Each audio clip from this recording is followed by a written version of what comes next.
Hello everyone, this is Shannon from That's So Po, and today I am doing weeks 19 and 20 of my 2024 reads.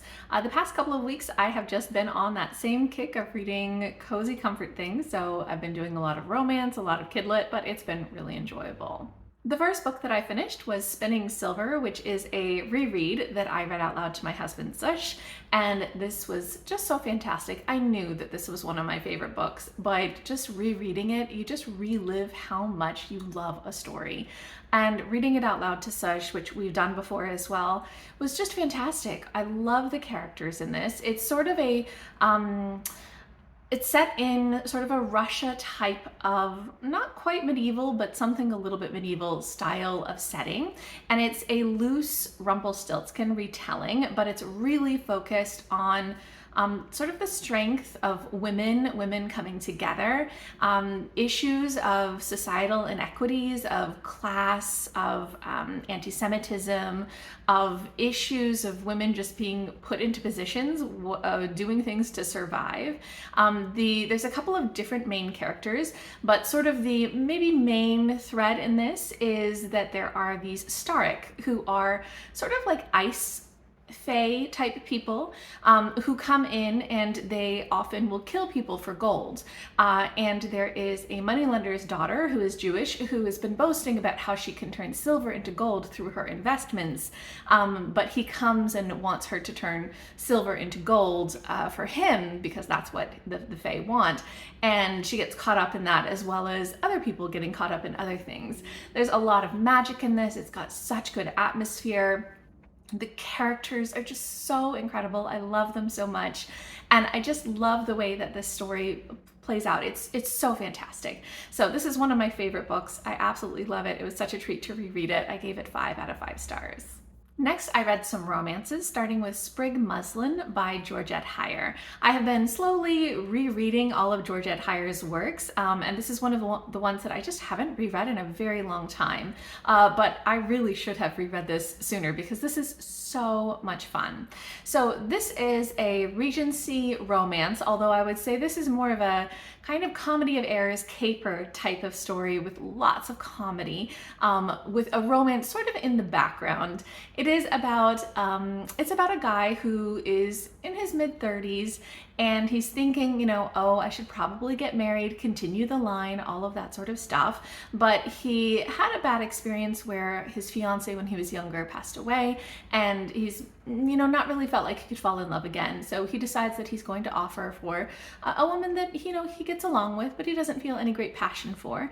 But when he's going to her estate manor to make an offer for her, he ends up running into this young teenage girl who has run away from home, and he feels responsibility to sort of like take care of her, but she is somebody who has a lot of spunk and doesn't want to be taken care of, and she wants to go on these sort of she has plans for what she wants to do. And so it's all about him trying to go and propose to the woman that he wants to marry, while also dealing with this young girl who is just a handful, and the woman he wants to get married getting pulled into all of that as well. So it is just full of antics. The characters are fantastic. They're over the top, and just the situations that they get pulled into are absolutely ridiculous. So I really had such a fun time with this. I love Georgette Heyer's kind of fun romp comedies. They're just so adorable and filled with a lot of great characters and great dialogue. So yeah, I had such a fun time with this, and I gave it 5 out of 5 stars. Then I reread another of Georgette Heyer's books, Faro's Daughter. This is one that I remember not quite liking the interaction between the main characters, so I'd been putting off rereading it, but I was like, okay, I'm going through. I've reread almost everything that I own by her, so let me reread this one as well. And I was actually kind of surprised by how engaging and how much fun it was, even though it is an enemies to lovers story. And they kind of stay enemies throughout most of the book. And even when they finally end up getting together in the end of the book, I mean, it's a romance, so not really a spoiler, they're still so antagonistic about it. So I don't love that antagonism, but the rest of the story is actually so much fun. Again, there are fantastic characters. The aunt of the heroine in this one is just so funny. The premise of this is that we have the heroine is somebody who's whose aunt has decided to set up a kind of a gambling house in a sense. Even though they're sort of nobility, they've kind of fallen on hard times, and this seems to be a way to make money. But that's really damaging to her kind of prospects in life, but she's just like, okay, whatever, this is what we're doing. And there is a young lordling who ends up coming and sort of falling in love with her, and she's just like, this kid, you know, whatever. She is patient with him, but she's not really interested. And then one day, the kid's cousin comes, who's an older guy, middle, 30s type of thing, and is like, hey, you're an awful person whose wiles have entrapped my cousin. I will pay you money so that you'll leave him alone. And she gets really offended and says, no, actually, I think I will marry him. And so then it's kind of this, these two characters, the cousin and this heroine, trying to outdo each other. So there's a lot of like one-upmanship and them trying to outsmart each other and trying to cause problems for each other. And so there's a lot of really hilarious antics that they get up to, a lot of ridiculous scenes of them just going over the top, and all of that is actually really fun. There's a lot of things in here like, gambling and interesting card matches with a lot on the stakes. They've got horse and carriage races, they've got kidnappings, they've got all sorts of things. So there's a lot of like really fun action in this. So even though I don't love that enemies to lovers kind of antagonism, the rest of it was actually just a lot of fun. So I still quite enjoyed this, and I gave it 4 out of 5 stars. Next, I read Remember Love by Mary Balogh, which is the first book in a newer series of hers that I haven't started until now. This is basically also a Regency romance, and it is a little bit more of a drama about a family that seems pretty perfect until one day some stuff goes down, and the heir to the earldom basically confronts his father over some stuff and causes a huge scene in public, and that really causes everything to sort of fall apart. But when he years later comes back, he sort of reconnects with his childhood sweetheart. So this story, I like Mary Balogh's writing quite a lot, but this story is just a little bit over dramatic. So there's some melodrama in this one. I think that the falling out that happens was just sort of not necessary. And it's actually interesting because this is very much part of the story of the question of, were the actions that heir took really worthwhile? Did that make sense? Was that necessary, especially because of all of the fallout it caused? And so that is the question of the story, if that makes sense. But I'm just like, oh my God, this is so much drama, so much family drama. And it was okay because I do enjoy Mary Ballough's writing, but this was not one of her stronger works for me.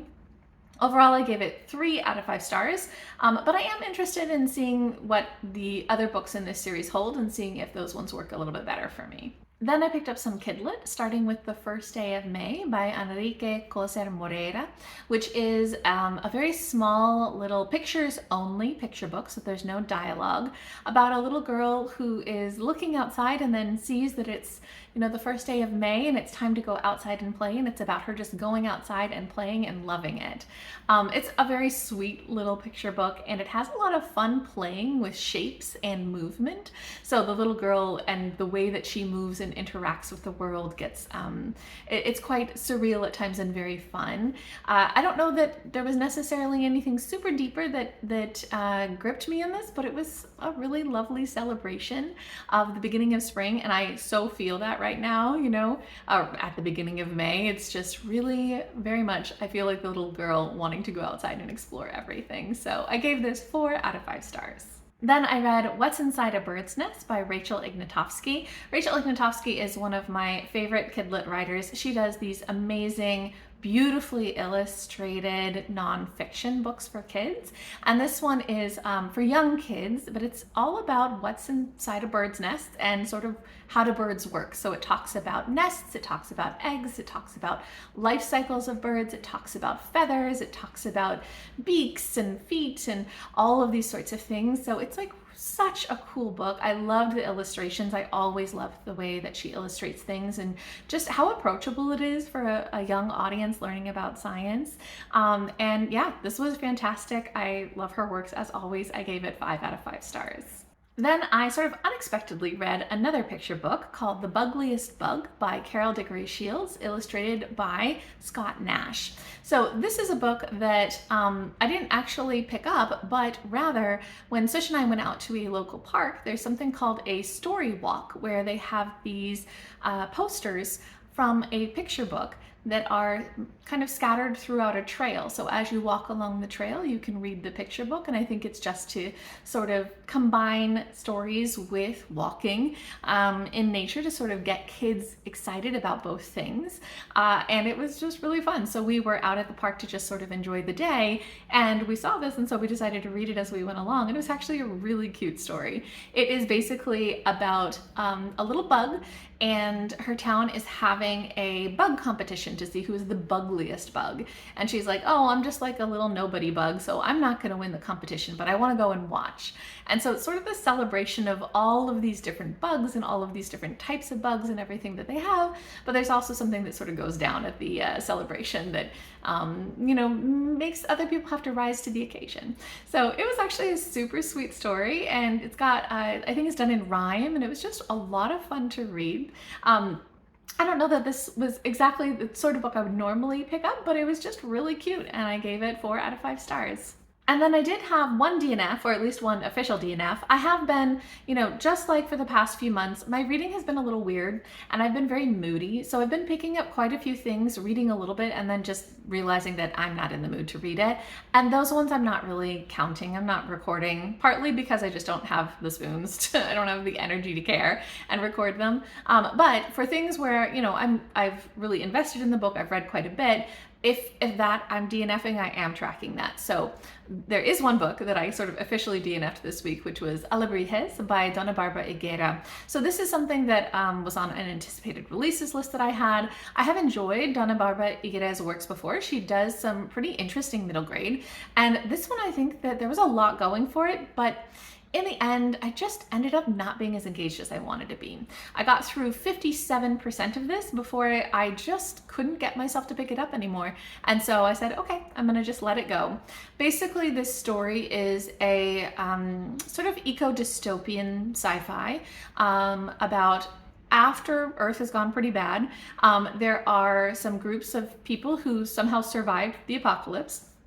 And we're following a young boy and his younger sister, who are part of a group of people who were sort of a migratory people, but they get taken in by a town and treated very much as second-class citizens, and this town is surrounded by some very dangerous things, and so it's hard for them to leave, and especially because they're subjugated, it's quite hard for them to leave. And so I think that there's a lot of really interesting political commentary on what's going on in society right now. There's a lot of interesting kind of eco-dystopian ideas of what will happen to the earth and how difficult that will make things. There's also some really interesting sci-fi stuff in here, because there's these kind of, I don't know what to call them, little animatronic type robots that are animals that get involved in this. So there's lots of cool stuff going on in this, but it just somehow wasn't really gripping me. It is a little heavy-handed. Sometimes there would just be jumps in scenes that didn't quite make sense to me, or characters acting in a way where I'm like, what are you doing? So there was just things where I just wasn't quite engaged, even though I think that there's a lot that the story had to offer. And so it really could just be my mood. Not really sure, but in any case, I stopped wanting to pick it up, so I just let it go. Okay, so that is everything that I read in DNF for the past couple of weeks. If you guys have read any of these, if you're interested in them, or if you just want to let me know what you've been reading, I'd love to hear about that. Just leave me a comment down below.